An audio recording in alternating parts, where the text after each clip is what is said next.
Late at night, the financial district lit up like a second dawn. Sirens carving the dark, windows throwing orange shards against the sky. People fled. Cars stalled. Street vendors left equipment clattering in the rush. Everyone ran the same way, away from the blaze swallowing Sterling Tower, except one man who ran toward it. His vest was mud-stained and faded from too many miles. He carried a stack of boxes on one shoulder, a worn delivery tablet in his hand, and an old company badge folded in the back pocket of his jeans. Up close, you could see the lines of the corners of his eyes, and the slow, determined way he breathed as he pushed forward into smoke that smelled of melted plastic and something metallic. His name, Jack Rowan, was as ordinary as the uniform he wore, but that night, ordinary became a kind of courage. Fire licked the facade. A section of glass exploded, raining sparks. A woman's voice threaded through the roar, a thin, desperate sound that changed everything. Jack could have kept walking. He could have ducked into a crowd and kept earning the next paycheck. Instead, he stopped, tucked the boxes under his arm, and ran toward the stairwell as if he had no other option. If stories of real courage move you, like and subscribe. This one's worth it. 6 months earlier, Jack's life had been smaller in scale, but no less sharp in its demands. He had worked nights as a maintenance engineer for Sterling Tower for 12 years. His hands were used to levers and wiring, to the stubbornness of old systems, and the quiet satisfaction of a job properly done. When the system that powered half the building failed during a presentation by executives, the board needed a face to put on its headlines. The fault lines in the corporation were complex, but the scapegoat was simple: Jack. He was called into a conference room that smelled of coffee and new leather. Victoria Hale, polished and precise, sat at the head of the table. Her voice was cold when she spoke his name in front of a room full of people who had known him as the one who fixed the lights, replaced a broken ballast at 3 a.m., answered when the phones went dead. Humiliated, Jack left with a box of personal items and an HR packet that read like a funeral announcement for his career. Later, with the badge in his palm, he sat at the kitchen table where a stack of unpaid bills waited and listened to his daughter, Leela, brush a small braid behind her ear and say, as if it were the plainest fact in the world, "You're still my dad. You're still a hero." That badge, its plastic corners worn down, the company logo scuffed, became a talisman. To the world, the dismissal was a final punctuation. To Jack, it was an injustice he did not let define his worth. He took night deliveries. He fixed whatever neighbors asked him to fix. He learned how little sleep a person could live on and still get to Leela's school play in the morning. Pride was gone. Responsibility remained. On that delivery route through the financial district, Jack's truck hummed along familiar streets. He had one more stop, a late-night courier drop for a food service on the ground floor of Sterling Tower. He didn't have to go up. The client would take the packages. His mother had taught him to be practical. His daughter had taught him, by the way she looked at him, with that mixture of unquestioning belief and mischief, that courage is sometimes an act repeated until it becomes habit. When the first plume of smoke hit the sky, the city lit and lived with an unreal urgency. People pointed. Phones came up like lighters in a dark theater. For a moment, Jack counted the possibilities. Stay safe and keep working, or do something reckless and possibly ruin whatever fragile stability remained. The voice that mattered was not the one inside corporate offices or the one on the evening news. It was Lila's, the one that believed he was a hero. He had told her, once, when she scraped a knee and cried, that heroes are not made by their armor, but by what they do when someone needs them. Tonight, it would not be a parable. It would be a test. At the entrance, a security guard shouted that the elevators were out. People spilled into the stairwell, coughing and gagging, eyes streaming red. Jack clutched the railing and moved through bodies that smelled of fear and perfume and the occasional thin scent of smoke. He kept his mouth over his nose with the sleeve of his jacket, because that's what he had, and because something more than training told him to move faster. Voices called out. Someone cried. A child's sound snagged in his ears like a hook. He found the source room, an executive suite on the 41st floor, through a doorway propped open with a ringing phone. The ceiling had surrendered in places, a support beam pressed like a fallen limb across the threshold. Inside, through a fog of smoke, a woman lay half-reclined against a ruined desk. Her hair, which had once been an emblem of composed authority, clung to her face in ash-coated strands. Her leg was pinned, blood darkened the fabric of her designer pants. She coughed when Jack stooped beside her, and the voice that came out was small and stunned. "Help me," she said. There was a name in it, one that later would ricochet across the internet. Victoria. He eased closer, but not with the methodical, trained movements of a rescue professional. He acted as a man did when the sight of a child's panic became too much to bear. Smoke cut across his throat. The heat painted his skin like a warning. He worked to keep the woman as calm as he could. His hands were steady, even though his mind catalogued the worst outcomes and refused them. "You okay?" he asked. She could barely nod. Her eyes found his badge when he crouched. Maybe recognition sparked, maybe something else. He didn't pause to let history complicate the moment. Retribution is a luxury in a burning room. He set his jaw and shouldered the beam with every ounce of a life's work. Jack moved backward into the corridor, almost blind with smoke, feeling his lungs scrape. He cradled Victoria, whose name he would later speak with identical sincerity and without apology, and pressed out into the chaos of the stairwell. The group outside made way, as if they sensed the urgency in his stride. Once at the stairwell threshold, he put her down and took her hand as her eyes fluttered between terror and gratitude. The building groaned like an animal in pain. A sector of ceiling gave, and an explosion of plaster rained down. Someone screamed. Sirens beyond the building grew, and then were upon them like a second wave. He thought then of Lila's small, earnest face, and the way she insisted, sometimes, that his stories were the best because he always finished them by being brave. They made it out. He made sure they made it out. They fell into a pool of cold night air. People clustered, some with blankets, some with phones filming, some with tears. A firefighter cradled an oxygen mask toward Victoria as she coughed and coughed. Jack collapsed to his knees in the mud and gravel, the heat still warming his clothes. He sat there and felt every muscle protest. A medic checked him over and said the words that kept his knees weak but his throat oddly calm. "You did good." He woke in the hospital with his hand bandaged and a dull, pervasive ache. The first thing he asked was not about himself. He asked if the woman he'd carried out was all right. The nurse, who had listened to the onslaught of questions in an emergency room, looked at him like someone who had witnessed a small miracle and was tired of wording it. "She's alive," she said. "She's going to live." By morning, the footage had spread. Someone's camera from across the street had captured the moment he emerged from the smoke with a figure in a designer coat over his shoulder. The clip, raw, grainy, miraculous, looped on feeds. A woman's voice could be heard in the background howling out, and then someone else saying, "He's the one who carried her."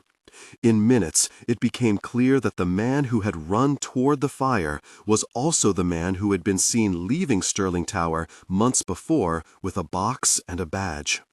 Victoria Hale, CEO of the company that had fired him, did something that would have been unimaginable in the months after the firing.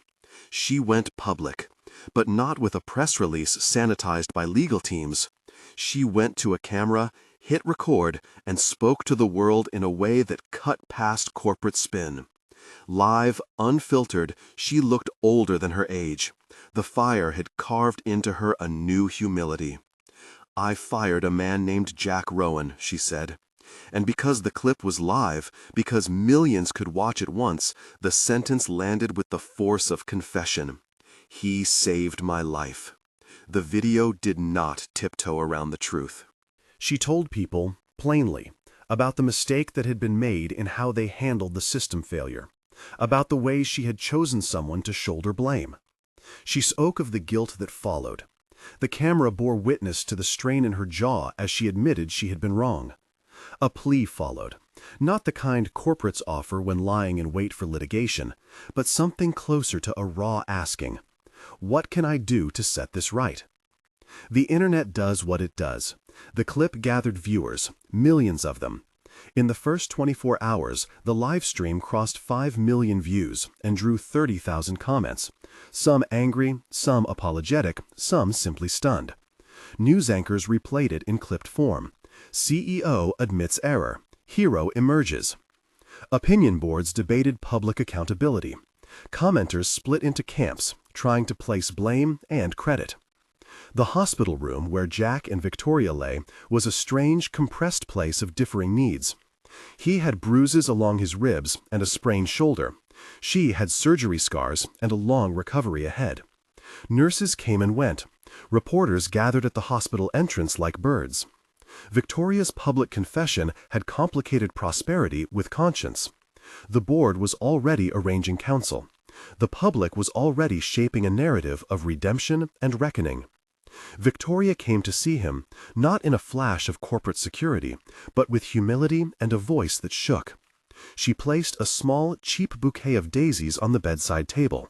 Her hands trembled more than when she had held a microphone, and she said, plainly, "I am sorry." The apology could have dissolved into 1,000 neat solutions: a check, a job reinstated, a seat on the board with a title and a plaque. Victoria herself offered those options, in words that were earnest and untested by the street. She offered a job back, an employment reinstatement that would right a wrong at a glance. She offered money. She offered public recognition. Her need to make amends was urgent. Jack listened. He had many things: a list of bills, a daughter who needed him more than praise, a private dignity that had never allowed him to ask for more than what he could do. He thought of the badge in his pocket and the way Victoria had said his name into a camera. He thought of Lila and her small, severe faith that right actions reveal character. When Victoria finished, Jack's voice was steady enough for the microphone of anyone listening. "I don't want my job back," he said. The words hung in the room like a test. People imagined pride or vindication, but his tone was something else entirely. It was measured, like a man choosing to say a truth instead of a protest. He continued, "Don't give me money. Don't put me on a stage with a ribbon. Make this right. Make this right." That phrase would be repeated in the hours and days to come, not as a slogan, but as a demand that looked like ethics. He wanted the company to change the systems that had allowed someone to be blamed without proper inquiry. He wanted anonymous reporting channels for workers who feared retaliation. He wanted third-party audits and safety protocols that did not rely on luck or the kindness of a shift worker at 1 a.m. He wanted predictable scheduling that let families plan, and a role for maintenance workers in the decisions that affected their daily realities. Victoria listened. It would be easy for her to give him what he asked and call it a day. It would be harder to change institutional habits. But the video had changed something in her. More than guilt, there was a clarity. She called the board, and then she called a consultant she trusted, and then she called Jack's phone.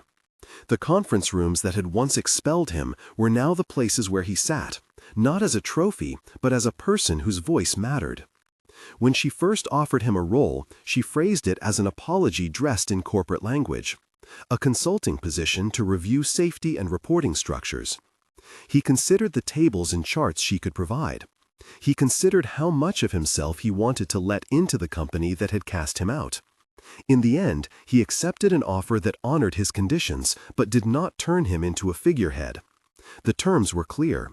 He would be a consultant and then chief safety and ethics officer if the company committed to real, verifiable changes. He would not be placed on stage for applause. He would be paid fairly, and he would keep his schedule so he could be with his daughter. He wanted, in effect, institutional restitution, not personal elevation. Victoria agreed. The company announced reforms that sounded technical at first: anonymous reporting lines, third-party audits, adjusted staffing protocols, clear escalation procedures. But they were the bones of culture change. They were also fragile things. Words on a slide could be proud. It would take time to move them into practice. The public reaction was swift. Some called him a saint. Others said he'd gamed the system. Some questioned whether a single act could catalyze meaningful change. But there were concrete shifts. A committee formed that included floor-level staff. The task force adopted recommendations that spread beyond Sterling Tower into other offices where workers watched the story and began to take notes. Conversations about dignity at work, the real cost of scapegoating, and the human lives behind badges filled comment threads and morning talk shows alike. There were quieter, more human rewards. Lila slept in longer the day Jack returned home. She watched the clips with a child's unguarded joy, though she had known all along. At school, kids asked her if her dad was the same hero in the viral clip. She would roll her eyes and say, "Dad saves people, he always does," as if it were a fact on par with rain. The immediate aftermath was messy, as all real change is. Sterling Tower's insurers scrutinized bills. The board argued about language. Victims of the fire pressed for structural reviews. Jack sat on panels, sometimes, and spoke without flourish about how systems could break people if they had a desire to protect reputation above all else. He said things you could print and make into Twitter posts, but his emphasis was always the same: safety for all and respect for the ordinary work that keeps complex systems running. He kept returning to his daughter's soft voice and to the way mercy is more than a feeling. It is an act that changes what comes next. A year later, the tower was rebuilt. Its glass gave back the sky in clean, straight lines. At the reopening ceremony, the ribbon cutting felt smaller than the daily strides made in safety committees and anonymous hotline logs. Jack stood near the back of the crowd, not because he wished to hide, but because he wanted a place where he could see Leela's face when she cheered. Victoria stood near him, reformed, not polished into sainthood, holding her daughter Emma by the hand. The children, in their small, pragmatic way, became a living testament to what had changed. They played together between speeches, laughing and calling one another names only they understood. They read from a plaque the company had installed in the lobby, one that named not only the big donors and movers, but the blue-collar staff whose names had never been printed before. The plaque did not name Jack as the man who saved the CEO. It named a set of values: accountability, safety, dignity. The crowd applauded and someone shouted his name. He nodded, barely acknowledging the sound. Jack and Victoria did not walk into the spotlight together. Their reconciliation was quieter, forged in the negotiation of reforms and in late-night meetings at which both listened and implemented. There were moments of awkwardness. After all, no years of corporate distance could evaporate in a single dramatic night. But there were also moments of honest partnership when they talked about installing a better reporting system, or when Victoria insisted that maintenance staff be included in safety drills and planning meetings. Time is the test of sincerity. Policies were one thing, practice another. But over months, anonymous reports were handled by a neutral third party, and near-miss incidents were logged and shared in staff meetings instead of being hidden. Employees who had been afraid to speak now found channels to do so. The culture shifted in ways that were slow but evident: fewer emergency call-outs for the same issues, more cross-training, and an atmosphere in which a young technician could point out a hazard without fearing for his job. As for personal recognition, Jack remained wary.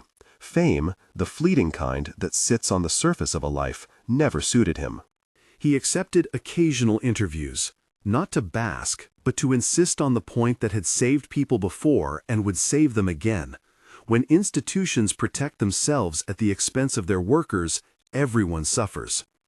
He accepted the consulting contract not as a boon for himself, but as a means to put teeth under promises. He negotiated time at home, steady pay, and a voice in meetings. He asked, stubbornly, that his daughter's life come first. He made calls from boardrooms at 8 in the morning if Lila needed him at school. The company, embarrassed by the cost of a culture that nearly cost someone his life, agreed. There were no trophies in the Rowan household. There were instead small domestic victories. Acceptance letters for Lila's middle school choir, a heat bill paid on time, a new breakfast routine that included hot cereal and stacks of English muffins rather than the scrambled scramble they had known before. The badge never hung on a wall. It stayed in a drawer, a quiet reminder of a wrong that had become the hinge for righting many things. Not everyone forgave easily. Opinions on the internet did not fit neatly into arcs of redemption. Critics argued that a hero's act should not be used to absolve corporate responsibility entirely. Others said Jack had leveraged the moment. Jack heard it all and responded in the only way he knew how, not by social media spats, but by showing up to meetings, by nodding to maintenance staff, by making sure that the repair crews had adequate coverage and that their safety concerns were acted on before anything else. In private, Victoria kept a journal she used to scribble in after long nights of reform meetings. One entry read, in a cramped, honest hand, "I thought power meant you could rewrite reality. It actually means you must bear the weight of changing it." For her, the night of the fire had been a fulcrum, a place where accountability and humility met, and where she learned the cost of easy answers. For Jack, the same night taught him that mercy could be a force for institutional change, not just personal forgiveness. A year after the fire, Sterling Tower's lobby had a second plaque, this one a small exhibit about safety changes and the voices that had brought them into being. Lila, now a year older, stood next to her father and watched guests file past. She tugged his sleeve and, in a voice loud enough for strangers to hear, said, "You still tell the best stories, Dad." He looked down at her. His eyes were soft. He could have told a tale about fame or money or vindication. Instead, he said what he always did. "We do the right thing so other people don't have to last the kind of night we did." The crowd listened, but the best part was the small human detail that told volumes. A maintenance worker came up and shook Jack's hand, a simple exchange of respect between people who knew the weight of work. Victoria watched from a distance, and then crossed the room to pull the maintenance worker into the conversation. They did not need a photo op to validate what had been done. The validation lived in the practical changes, the hotline numbers, the trained staff, the audits performed and shared. If you watch the viral clip, you might remember the instant when Jack's silhouette emerged from the smoke. You might recall Victoria's confession and the way she said his name. But the real story was in the months after. Boring perhaps to the cameras, but real to the people affected. Policies that require constant attention. Trainings that must be repeated. Culture that must be fed with daily actions instead of rhetorical gestures. In the weeks after the reopening, Jack and Lila walked past Sterling Tower on their way home from school. She had a backpack that smelled faintly of glue and orange juice. She skipped a step and looked up at the glass that reflected their faces. "You ever scared?" she asked him once, as if testing something within him. "Sometimes," he admitted. "Fear keeps you careful, but it doesn't get to decide what you do." "Good," she said, decisive as a small judge, "because you're my hero." He laughed and ruffled her hair, and for a moment the long shadow of that night shrank into the smallness of the two of them. A man and his child walking home from school with their hands full of ordinary things. The real surprise, the thing people said when they told the story at kitchen tables and on small-town radio, was not that a fired maintenance worker saved a CEO. It was that his act reframed a company's priorities and gave voice to people who had been made small by systems that valued reputation over human life. It was that the man who carried another out of fire did not use the moment to demand a crown. He used it to ask for a program that would prevent the next person from ever being the scapegoat. When someone asked Jack later if he had ever resented Victoria for what she had done, he took a long breath. "I don't have to be angry to want better," he said. "I want safety. I want fairness. I want kids to know they can trust adults to do right by them. If someone admits they were wrong and then helps fix the things that hurt people, that's worth more than me getting my old job back." Years might pass, and Sterling Tower might host other headlines, some small, some big. Buildings age, cultures shift, memory blurs. But in the corner of the renovated lobby, there would always be a small plaque noting the names of those who had pushed for change.